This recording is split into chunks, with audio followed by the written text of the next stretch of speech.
হযরত ওমর রাদিয়াল্লাহু তাআলা আনহু-এর জামানায় একজন গায়ক ছিল। সে গান গেয়ে জীবিকা নির্বাহ করত।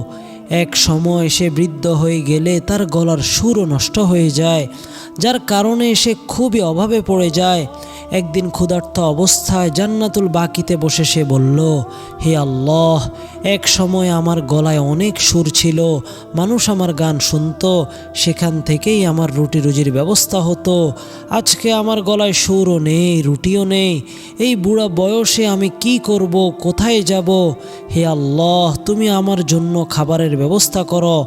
হযরত ওমর রাদিয়াল্লাহু তাআলা আনহু মসজিদের মধ্যে শুয়েছিলেন। স্বপ্নের মধ্যে আওয়াজ আসলো, হে ওমর, জান্নাতুল বাকিতে এক ব্যক্তি আমাকে ডাকছে। সাথে সাথে হযরত ওমরের ঘুম ভেঙে গেল। তিনি খালি পায়ে দৌড় দিলেন জান্নাতুল বাকির দিকে। হযরত ওমরের এই রকম অস্বাভাবিক দৌড় দেখে বৃদ্ধ গায়কও সামনের দিকে দৌড় দিল। হযরত ওমর পিছন থেকে বললেন, ভাই তুমি থামো, আমি এখানে আসিনি, আমাকে পাঠানো হয়েছে। গায়ক বলেন, কে তোমাকে পাঠালো? হযরত ওমর বলেন, যাকে তুমি ডাকছ সেই আমাকে পাঠিয়েছে।